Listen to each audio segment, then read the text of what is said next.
Je travaille nuit et jour pour ton seul bonheur. Pitié, toi mon amour, pitié, toi mon cœur. Je travaille nuit et jour pour ton seul bonheur.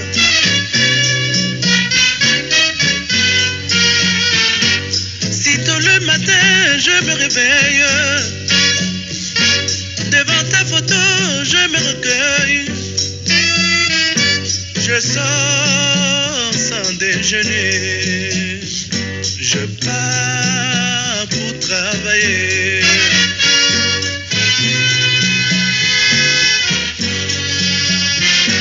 Qu'il vente, qu'il pleuve ou qu'il neige, qu'importe le temps, tant que je t'aime.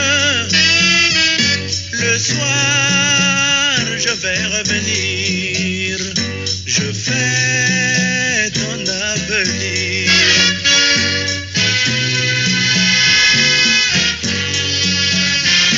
Pitié, toi mon amour, pitié, toi mon cœur.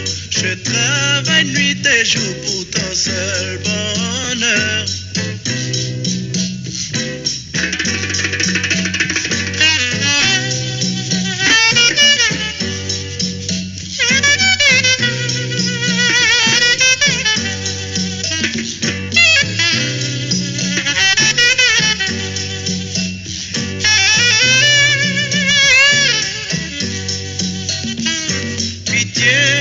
Mon amour, pitié, toi mon cœur. Je travaille nuit et jour pour ton seul bonheur.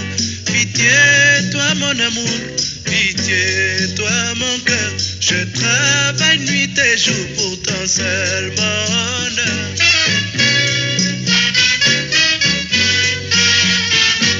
Sitôt le matin je me réveille, devant ta photo je me recueille. Je sors sans déjeuner, je pars pour travailler. Pitié, pitié, pitié, pitié,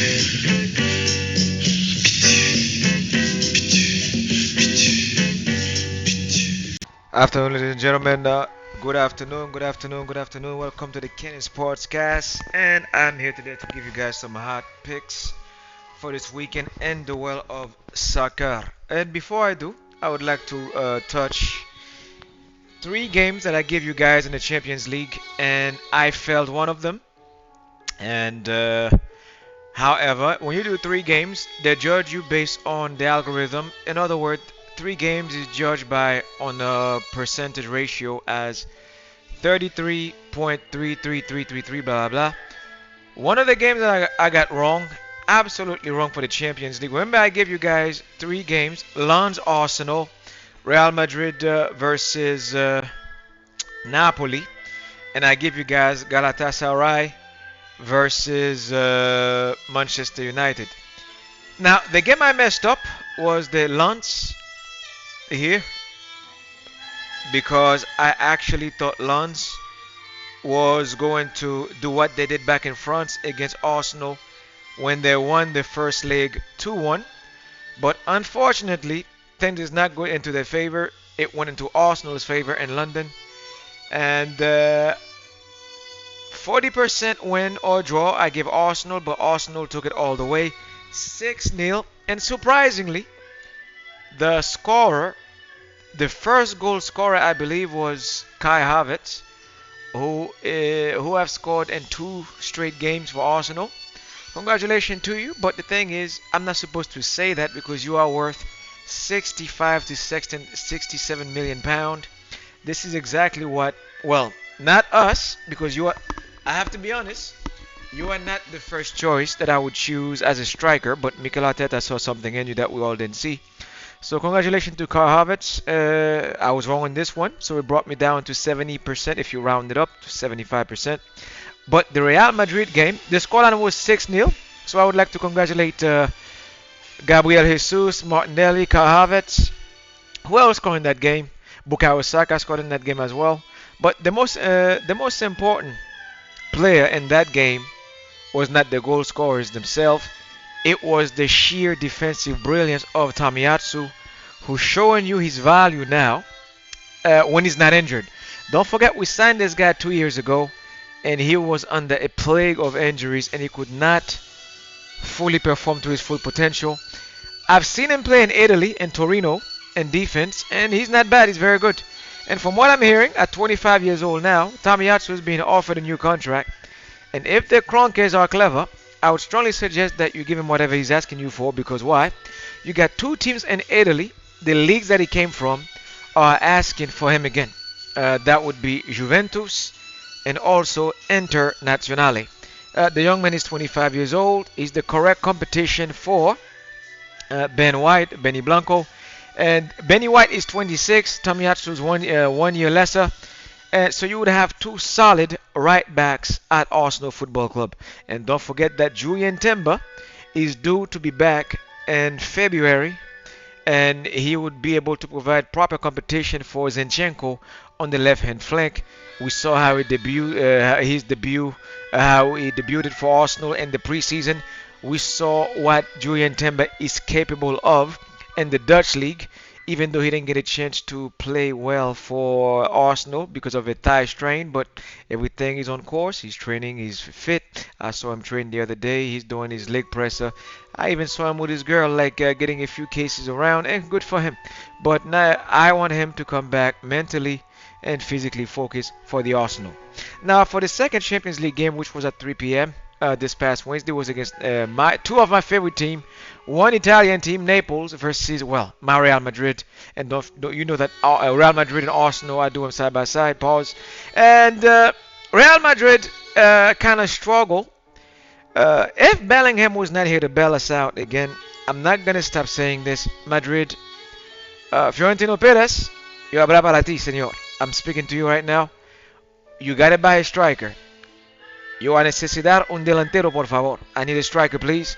And I would like that striker to be in the likes of someone who can play like Benzema. And a guy like Victor Osimhen, which is now 50-50 because he did not perform well against Madrid. And if Osimhen go to Chelsea, I will not be surprised. And I'm hearing a rumor Arsenal would like to compete with Chelsea when they start doing the biddings. Arsenal fans, focus on what's in front of you in England, and that would be Ivan Toney. Try to see if you can sign Ivan Toney. Even what's his name, Dusan Vlahovic from Juventus. He came onto the media in the interview this morning. He came onto a press conference and said that he's happy where he is at Juventus. As a matter of fact, he would like to sign a 4 more year contract, because don't forget he signed a 3-year contract a couple of years ago, and he would like to double that. And that's it. He's a Juventus player.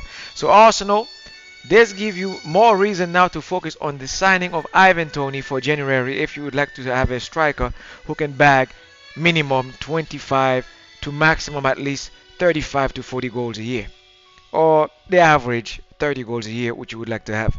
So, but Madrid, I'm addressing the Rochereau situation. He missed a bag of goal, and if you're a Madrid fan like me, you saw his reaction when he scored the goal, the third goal. He was like, "Forgive me, please, forgive me."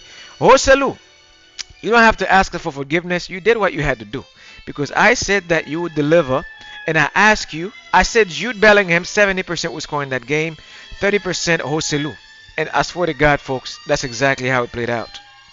Because why? Rochereau Mato missed a bags of goal for Madrid, almost cost us a draw at the Bernabeu, but he did score. And Bellingham, of course, 70%. That's my superstar.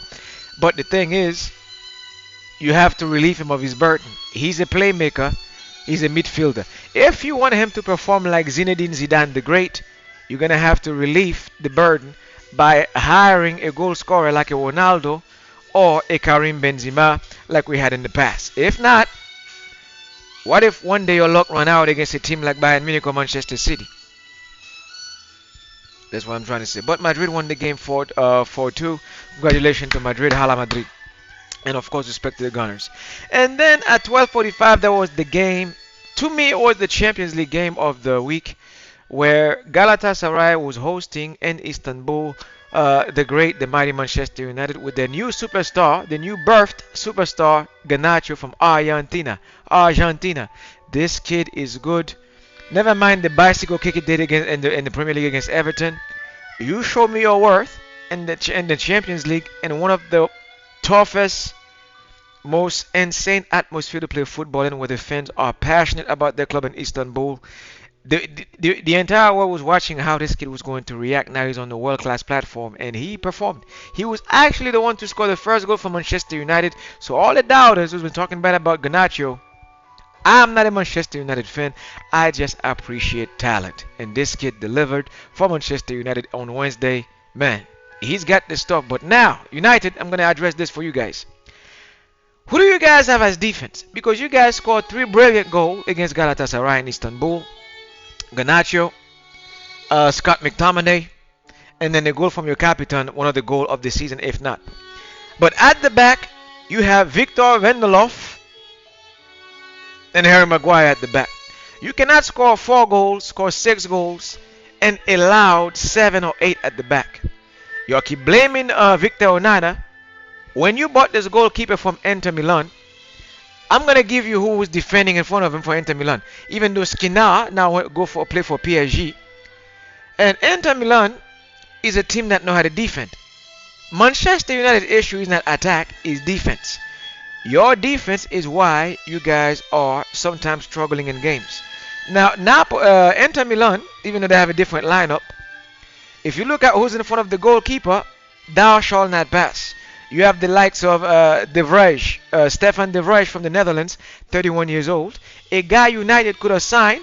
Ten Hag is from the Netherlands. He know who he is. He'd rather have his players that he used to play with at Ajax at Manchester United. It's like a migration of Ajax, 60% to Manchester United. Well, he's ignoring guys like Steven De Vrij, guy like this. Why? He used to play against him back in the Netherlands. This guy could actually help you even though he's 31 years old, because you have an ex-Real Madrid defender in Rafael Varane. He was sitting on the bench in Istanbul the other night, biting his fingernails, wondering what he was doing at Manchester United as an ex-Madrid player. But and if you look at the guys like Acerbi, 35 years old, Francesco Acerbi, and Italian football, you guys always say, oh, Italian football have a tendency of having players who are a little bit old. They believe in the power of playing experienced player. That is one thing about Il Calcio. They adore. That's why I love the league. This is why when I was young, you were able to see guys like Paolo Maldini the Great. Respect Capo. He used to play. Paolo Maldini played until he was 44 years old at the back for AC Milan as captain. Guy like Alessandro Nesta, Il Divino, played until he was 38, 39. You got to blend the experience with the youth if you want to win. I repeat, I'm giving Manchester United a secret here. Play the experience with the youth. You play Maguire, a guy that you wanted to sell to West Ham United, you forgot. Back in August, you wanted to sell Harry Maguire to West Ham United. In other words, he's not giving you his full devotion at the club. He's not Nemanja Vidic. Victor Vendelov is not Rio Ferdinand. Or better yet, he's not even Phil Novo, nor Gary Noble at the back. In other words, if you guys want to win, I'm not a Manchester United fan, but at night, I do watch a couple of Manchester United fans shows, especially Rochereau, what's going on. Like, you guys need to sign some experienced defender if you're gonna do something mean in the league. Your offense is not a problem. Your striker, you bought a young striker in Højlund, and you have Anthony Martial still doing what he's supposed to do. And you just got to get Marcus Rashford reignited, get his mind back in the game, and tell him to stop going to the barber shop to get his hair colored with the mullet situation thing he's doing. Focus on football like you did last year. You need to score at least 25 goals. United fans are expecting this from you. You're not doing your job as you're supposed to do it at Manchester United. It's a matter of defense with your team. Fix it. But the game was 3-3, a tiebreaker for United. And I did tell you guys that +1 40% Galatasaray. If they were supposed to lose to Manchester United, it would be a 1-0 affair. And 50% chance they would draw Manchester United. 10% chance they would have beat Manchester United 2-1 or 1-0. The draw was 3-3. And Alhamdulillah, so 50%. Congratulations to Galatasaray and Manchester United too. But again, your defense was the reason why you failed. But without further ado, let's get to our prediction for football for the Skin and Podcast episode. And let's begin for tomorrow's game, which is December the 2nd, 2023. And I will start in League 1 or League R. And let's begin with the same team that took a beating from Arsenal Football Club. They will be playing at 11 a.m. Lens versus Olympique Lyonnais. The team captained by Alexander Lacazette, aka Laka, the ex-Arsenal player. If you remember that famous celebration. Alexander Lacazette, the Arsenal number 9. La la la la la la la la la la la la. I can't say the rest. You know the song that we used to sing when he was there. So Lacazette will be playing against Lens, a battered Lens, and I'm expecting them to fight back. They're ranked 6th in the French league. And normally when you take a beating like this, it psychologically have an impact on how you think and how you go on to play the next game. And I'm expecting nothing but a fight back from them. They're playing at home. The Red Devils are at home in France. That's what they call them, the Red Devils. -1, 1-0 Lens or a 2-1 Lens. The reason I'm saying this is because Lyon is doing extremely bad in Ligue 1 right now. And if I'm not mistaken, Lyon is in the bottom 3, if not the worst team in France right now, folks. February 10, 2022, Lens tied Lyon 1-1. April 3rd, 2021, to go back further, they draw them 1-1. And on October 2nd, 2022, Lens beat Lyon 1-0. And in the Ligue 1 right now, as we speak, Lyon is dead last. You don't believe me? There it is right there on the table. I'm going to put this on the camera to make sure I justify why you should pick Lens. And if I go up the table, look at where they're sitting at in 6th place. So this team have no reason to choke at home. After taking a beating from Arsenal, they have to restore their morale. So of course they're going to beat Lyon. And I'm putting this as a 1-0 on my prediction. 1-0 Lens or 2-1. And I'm expecting Walhe to score because you were taught a lesson in London the other day when you were being guarded by the likes of Tomiyasu, Saliba, and Gabriel Magalhaes. What a performance for Arsenal, if not your finest performance since you first arrived under Unai Emery when you scored the brace, the header against Fulham. I was there watching that game when I was working that day. And congratulations to Gabriel Magalhaes. And then the second game in Ligue 1, which will be on Sunday at 9 a.m. This will be the game for Lyon against Lens. This will be at 11 a.m. But at 9 a.m. we have Monaco versus Montpellier. This will be at 9 a.m. October 9th, 2022, Monaco beat them away 2-0. April 30th, 2023, Monaco beat them. I believe they lost to Monaco lost to Montpellier 4-0. So right now Monaco is 3rd place and Montpellier is 14th place.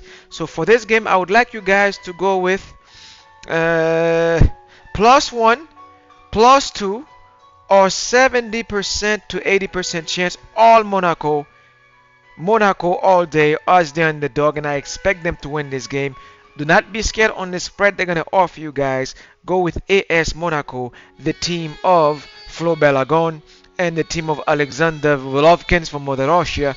This team, and then of course Hatem Ben Yadder, alhamdulillah. So I expect you to go with Monaco like this. Like that. As your hot favorite, 70-80% they will be victorious, but I expect them to struggle just a little bit. Okay? And then we're going to jump straight to the Bundesliga. For those of you who follow the Champions League, we all saw how Bayern Munich was able to go to Scandinavia to play FC Copenhagen, but unfortunately, due to that weather that we all know up there. For those of you who study Norse mythology, you heard about the frost giants, right? The frost bites. Well, The mighty Bavarian Giant traveled to Denmark, but unfortunately, you were not playing just against the football team. You were playing against Mother Nature. And normally, if your football team can beat you up there, the weather will. And Bayern did not lose, but they dropped points in the Champions League. But I expect them to bounce back this weekend at 9:30 a.m. tomorrow when they play against Union Berlin from the capital. Harry Kane, it's okay to struggle in game like the Champions League against Copenhagen, but I know you in the Bundesliga is guaranteed Cheng Cheng. It's him, Harry Kane, that guy. So 70% I expect him to score. Bayern need to go top of the league ahead of Bayer Leverkusen. Therefore, I'm expecting a -1, -2 FC Bayern. Scoreline will be like this: 2-0, 3-1, or a 4-1 Bayern Munich. You don't believe me? I'm going to put it just like this. Guaranteed victory for Bayern Munich. I'm expecting Harry Kane to score 70% in that game. There you have it. And then in the Bundesliga, we're going to have El Clásico, Die Clásica, game of the weekend at 11:30 a.m. It will be a game between Bayer Leverkusen versus Borussia Dortmund. This game is among 3 teams competing for the title this year. And I'm expecting Bayer Leverkusen at the Bayer Arena to beat Borussia Dortmund. Now, as for the underdog, since this is an underdog game, you bring your emotion, but I'm talking about the team on form. At the table, before we go on to the weekend, Leverkusen is leading all teams in Germany, 34 to 32 points, 27 VfB Stuttgart, and Borussia Dortmund is 4th place. So, I expect Dortmund. Look at the top table, please, in the Bundesliga. Like this. Therefore, I'm expecting you to defend your home turf. If it was in Dortmund, I would do Dortmund. But since it's at home, +2, +1, +2, and this will go in the favor of Borussia Dortmund because there is envy here. Understand the psychology here, the psychological part of the game. There's going to be plenty of envy and jealousy because why? It's Borussia Dortmund traveling to a rival, and they would not like Bayer Leverkusen to become the Bundesliga winner this year. So to stop them from winning the big bowl, as we call them, the big dish, which is the title, is what it's shaped like. +1 Borussia Dortmund, +2 Borussia Dortmund is a rivalry, BVB. But 60% to draw the game or even beat Bayer Leverkusen. I'm afraid that Bayer Leverkusen may suffer their first defeat this season in the Bundesliga. Like this, I'm a realist. I have to go with the visitors, Borussia Dortmund. Sorry, Bayer Leverkusen fan, and most importantly, sorry, Granit Xhaka, sorry, Mr. Boniface, sorry, Grimaldo. For the first time this year, I'm rooting against you guys, and I have to go with the visitor because mathematically, I've looked at the table and I see the record between these teams. Folks, let me give you a little insight when it comes to this game. It's a Clásico, and head-to-head, the last time Borussia Dortmund traveled to Bayer Leverkusen, the scoreline was like this: 2-0 Dortmund. I'm not joking here. So they know how to play Leverkusen very well. And the last time that Dortmund played them, and that was in January 29, 2023. And back in Dortmund, they beat them in 2022 in August, 1-0. Marco Reus was the scorer. I'm not joking here. This is why I'm telling you guys to go with Borussia Dortmund as the heavy underdog tomorrow morning at 11:30 on Sunday morning at 11:30 a.m. Now, since we finished with the Bundesliga, let's jump straight to La Liga Santander or La Liga Español. And at 12:30 p.m., I have Real Madrid hosting Granada. Close my eyes, 100% guarantee. Rodrigo, my boy. I love this kid from Brazil. My number 11, Rodrigo should be able. Congratulations the other day for scoring the brace again. Sensational, Rodrigo. I'm expecting Madrid to win this game by -2, -3 on the spread or scoreline, 2-0, 3-1 if you will. Jude Bellingham 80%, I have zero doubt. And the maestro from Birmingham, Bellingham should score in this game if he find the opportunity at 80%. December 23rd, 2020, we beat that team 2-0. February 6th, 2022, we beat them 1-0. We are first place. They are in 19th place. Hala, el mejor equipo del mundo. El mejor equipo del mundo. El mejor equipo del mundo. Hala, hala, Real Madrid. And I'm done. And then on Sunday at 3 p.m., and I'm going to put the bet like this for Madrid. -2, -3 on the spread. Guaranteed victory. 80% Bellingham will score. For Rochereau, I don't know after what I saw against Napoli. But Bellingham, for sure. And Brahim Diaz will deliver. In respect to my young lad, Nico, the other day at Madrid. And now at 3 p.m. we have a derby, just like in Germany. Barcelona will be hosting in Catalonia Atletico Madrid with Don Diego Simeone, one of my favorite managers of all time. And 31 points is the tiebreaker here. And +1, Atletico Madrid play away. 70% draw, 30% for the W. Third place, Atletico Madrid travel to fourth place, Barcelona. Folks, go with the underdog, Atletico Madrid. And I would not be shocked if they beat Barcelona 1-0 or 2-1 in their own backyard in Catalonia. In Madrid, they are my rival, like Tottenham is to Arsenal. But guess what? I know how to play Barcelona pretty well. Every time they travel to Barcelona, they always snatch a point or come up with something. They'll always pull something under their sleeve. They're tricky because Simeone know how to play against a team like Barcelona. Head to head, Barcelona always beat them 1-0, 1-0. Look at this. 1-0, 1-0. Always a boring scoreline by Barcelona. They always choke. And don't forget now, João Felix, the Portuguese sensation, play for who? Real Madrid. I mean for Barcelona. I'm sorry, I would not accept him at Madrid. And in other words, El Cholo have a plan to defend him or defend against him on how he won his routes up front, how to beat him in the offside trap. So therefore, I'm expecting Atletico Madrid to either lose this game +1, 2-1 Barca, 1-0 Barca. 70% they will draw them this year because they got a striking core in the likes of Morata, Griezmann, who are playing like magnificent football right now.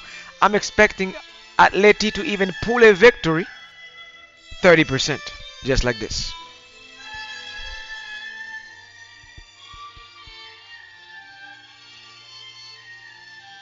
You know me, I don't play about my predictions.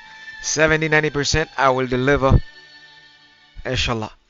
And when it comes to Il Calcio, to move on to Il Calcio, now we have on December the 2nd at 2:45 p.m. Christian Pulisic, Rafael Leao, the squad will be playing against Frisnone. AC Milan will be hosting Frisnone. Rafael Leao, Olivier Giroud, Pulisic, either one of them 100% will score in this game, and never mind the other strikers they have. Tamori, I expect a big game from you. And the midfield, Ruben Loftus-Cheek, the ex-Chelsea player, I'm expecting a big game from you. Therefore, I'm expecting AC Milan to pull a -1, -2, -3 on the spread, or go with the scoreline 2-1, 3-1, or 3-0 Milan. All in favor of Milan says I, and I concur. AC Milan win the game right there. 100%, no doubt. I expect you to beat this team because you have a good record against them. And then for Sunday's special rivalry, we have Napoli to come back from the fiasco you guys at the Bernabeu, but it's okay. I'm not going to celebrate this one because it was two of my favorite teams playing one another. I had no way but to watch Madrid, so hey. But against Internazionale, the #1 team in Il Calcio, you're going to have to do something for me here. Napoli, the last time they won a game against Inter Milan in a fashionable manner, 3-1, it was on the way to win the Scudetto. 3-1 Napoli, on May 21st, 2023, and last time on February 12th, they drew Internazionale 1-1.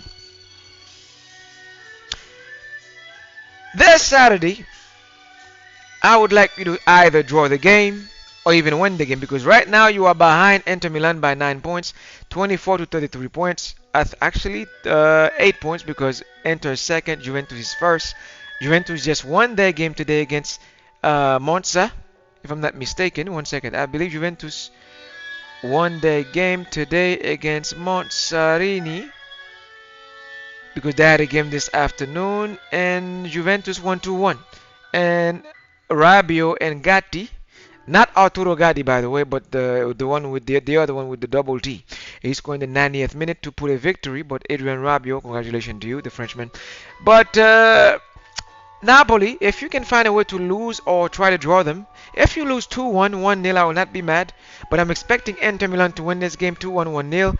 40% chance draw for Napoli. But if you could shock the world here and win this game, it would do me well. But on Sunday, that's how I expect it to play out. +1 Napoli, but in favor of Inter Milan because they have a striking core of Lautaro Martinez, Marcus Thuram, Artunovic. They're too strong. And Alexis Sanchez. Inter Milan is too strong, and I expect them to go back on top in this rivalry. Now, if you ask me for the Premier League, the tricky Premier League that got me last weekend, this week, I'm going to provide you guys with some props. But me, I will stay away from the Premier League this weekend. I will stay away because why? Last weekend, I hopped on a couple of props and I messed it up when it comes to the Newcastle game and the Manchester City game. Folks, for those of you who love the Premier League, this is how it's going to play out this weekend. Let me give you guys your proppers, not for me, for you guys. I'm not going to embarrass myself. Now, at 10 a.m. to begin the weekend, we have Arsenal hosting Wolverhampton. We all saw what Arsenal did against Lens, the French team, to avenge that 2-1 loss. Arsenal Football Club, I know how you play at home against teams in England. Now, if we're looking at the head-to-head record, Arsenal, they're giving Arsenal 57% chance to beat Wolverhampton, 21% chance to draw, and 21% for Wolverhampton to win. Because why? They're giving you, you're supposed to have at least 80% in your backyard, like Madrid, when you're hosting a team like Wolverhampton from the Molineux. It's just that Arsenal, the last time they beat Wolverhampton, well, so far they have a good record against them because it's recent. 2-0 or 5-0, but the thing is, I would like you to repeat what you did. I would like you guys to score. You don't have to go like 5-0 or 6-0, but give me at least a 3-0 or a 4-1 to be convinced that yes, you are in the trophy hunt this year. Okay, Arsenal? But the thing is, let's just cross our fingers so Arsenal do not. I was gonna watch this game, but I have an NCAA game to watch because don't forget, it's in the American world. I have Georgia versus Alabama. I have to watch that. So unfortunately, I will not be watching this game. But I want you guys to beat Wolverhampton in a convincing manner. And then we have Luton at 10 a.m. versus Brentford. I expect Brentford to beat FC Luton. Duh. And I'm expecting them to do it 2-1, 3-1 at Brentford. And then you have Burnley versus Sheffield United. Folks, if you have any intention to bet on this game, Burnley versus Sheffield United, don't do it. Do not do it. And then at 12:30 we have Nottingham Forest versus Everton.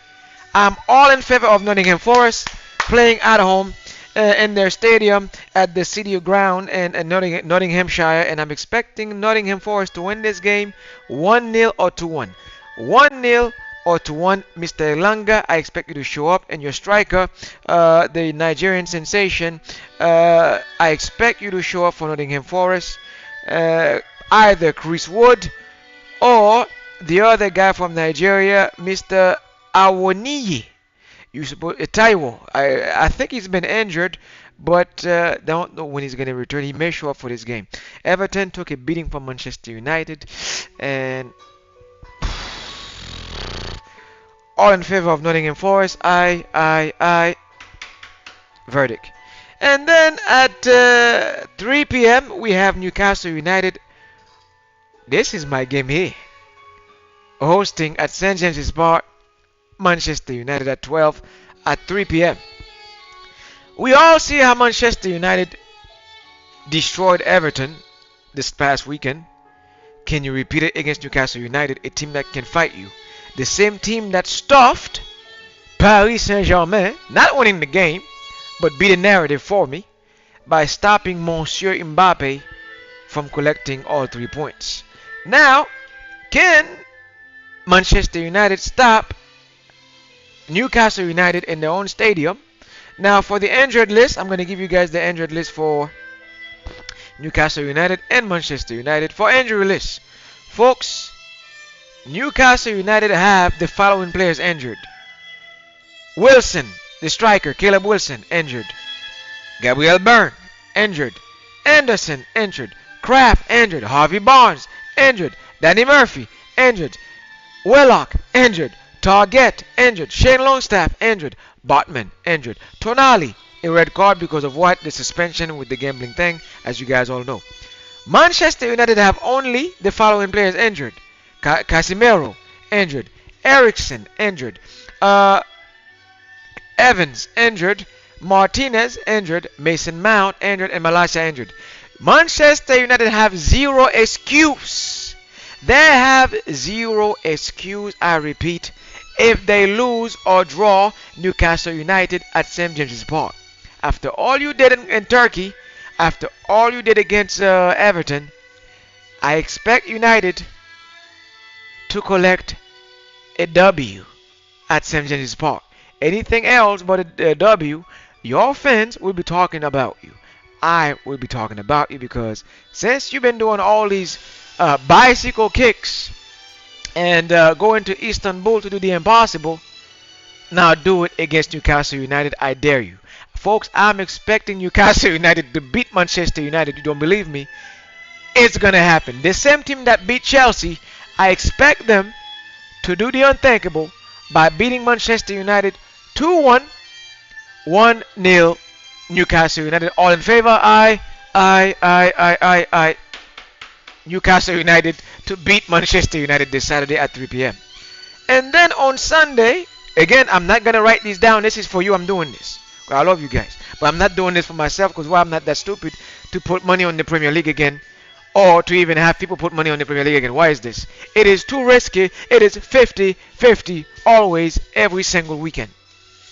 Now on Sunday morning, you have Bournemouth at 9 a.m. against Aston Villa. Aston Villa all the way.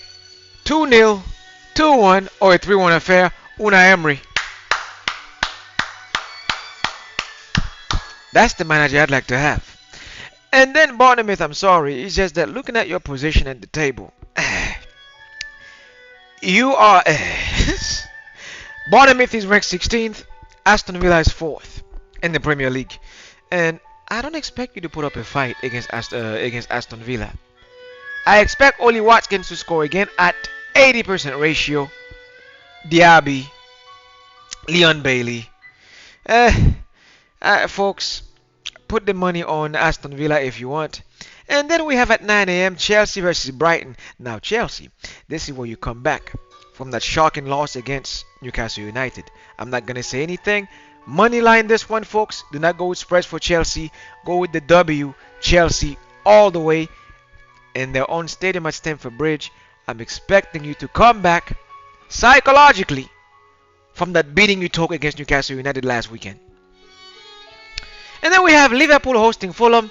3 points Liverpool all the way. -1, -2. 1-0 Liverpool, 2-1, or 3-0 Liverpool. And I'm expecting Núñez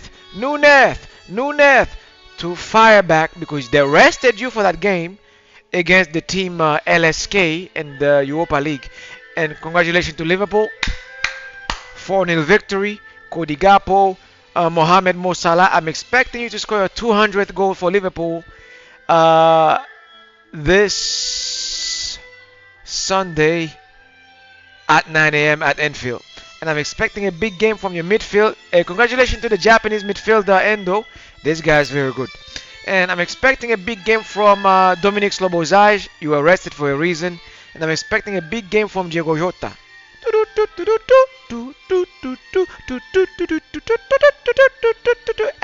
Super Mario's. And then at 9 a.m., West Ham United hosting Crystal Palace.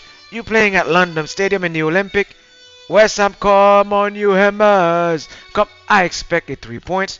I don't know how you're going to do it, folks. Don't go on the spread. Just go with the money line or 2-1 1-0 West Ham United if you want. But I would strongly advise at 80% you go with the money line. Just West Ham United for the W. And that's it. Okay? And then for the last game, which is Manchester City hosting Tottenham Hotspurs. Ay, ay, ay. And I never get tired of calling Tottenham's games when they're doing very bad. Yes, I do. Yes, I do. Like Dr. Evil from Austin Powers. Yes, I do. It's Tottenham facing Manchester City. And we all saw what Manchester City did the other day in the Champions League to come back in the second half with Julian Alvarez. My God, this guy is good. Manchester City, you don't know the caliber of this player you have in your hand. You have a Swiss knife. Although he was born in Argentina, you have a Swiss knife in your hand. This guy can do it all. Striker, forward, center forward, central attacking midfield. Hell, if you put him next to Rico in the midfield, he'll perform like Suave, Ricky Suarez from Puerto Rico. This kid is that good. He's multi-talented. He is your future. Him and Phil Foden, baby Gascoigne. Look here, Kevin De Bruyne is 31 years old, folks. And let's face it, when you start having these injuries at that age, your knees are not getting younger. And Manchester City, do me a favor. Hold on to Phil Foden and hold on to Julian Alvarez. Haaland, I expect him to muévelo to Barcelona soon, or if Madrid come calling, I wouldn't mind having Erling Haaland at Real Madrid. I'm not a hypocrite. Yes, I support Arsenal in England, but I would not. I would not. I don't have no shame. Okay, I have zero shame, and I would not mind plucking Erling Haaland from you guys next summer if I don't get Victor Osimhen if he goes to Chelsea for the Chocho. Okay, so if you sell Erling Haaland, please hold on to Julian Alvarez because this guy here is I've seen them, some of the best players, the upcomers, and this dude here, him and Phil Foden, because why? You will need that duo. Now Jack Grealish, I'm expecting him to leave Manchester City in the summer. Not now, because Guardiola would not be this cuckoo to sell one of his best wingers, even though now it's Doku who run this place with Bernardo Silva. I would advise you guys to hold on to Jack Grealish, even though you guys know his habits. This is water, by the way, but it's not him. Focus on the future and retain the talent that you have right now. But City against Tottenham, folks, let's look at the head-to-head record against these two teams. Yes, Tottenham beat them on February 5th, 2023. But before that, on January 2023, you lost against City 4-2. And if I'm not mistaken, the scores were Julian Alvarez, the player I just mentioned, Erling Haaland, and Riyad Mahrez, now playing Al Hilal in Saudi Arabia. Folks, it's going to be a repeat. The way Tottenham is playing right now, they're not even sure of themselves. And I'm looking at the table for Tottenham. You are 5th in the league. Oh, how far they have fallen, folks. From first place to 5. Roman numeral. 5th. Cinco. Cinq. Manchester City, folks, I expect them to go back on the table if Arsenal struggle against Wolverhampton. So Gunners, focus against Wolverhampton. Retain your first place position ahead of both Manchester City and Liverpool, because if you falter, Liverpool and Manchester City, Either or will go on top of the altar and regain their first place position. So I expect Manchester City to be motivated by going first on the table by whipping Tottenham 3-1, 3-0, or a 4-1. Again, this is my personal preference. It doesn't mean that's the scores we're going to have. I'm expecting Tottenham to fight, but Hellas, as they say in Greek, Hellas, Hellas for you. You have been defeated already psychologically. All that's left is for Manchester City to do it physically. And that's it. Okay? And folks, don't forget there is a little boxing bout for you guys tomorrow when Ryan Garcia, guaranteed to deliver a victory against his opponent, he will be fighting against this young lad tomorrow, Oscar Duarte. Ryan Garcia weighed in at 143 pounds, and Oscar Duarte weighed in at 142.8. So put the money on Ryan Garcia. I will not give you prediction for this one. There will not be any rounds. There will not be any TKO. This is not Benavides. This is lightweight boxing. Just put the money on Ryan Garcia. You can go for either all 12 rounds or TKO. On a 100% scale, if you ask me, Garcia win this match. 60% TKO. The rest is going to be the distance. They're going to go all the way. And next weekend we have Reggie Paul Gray versus Devin Haney. Folks, like Alpha Hitchcock would say to you guys before he released the pigeons from the birds, good evening. And I'm out.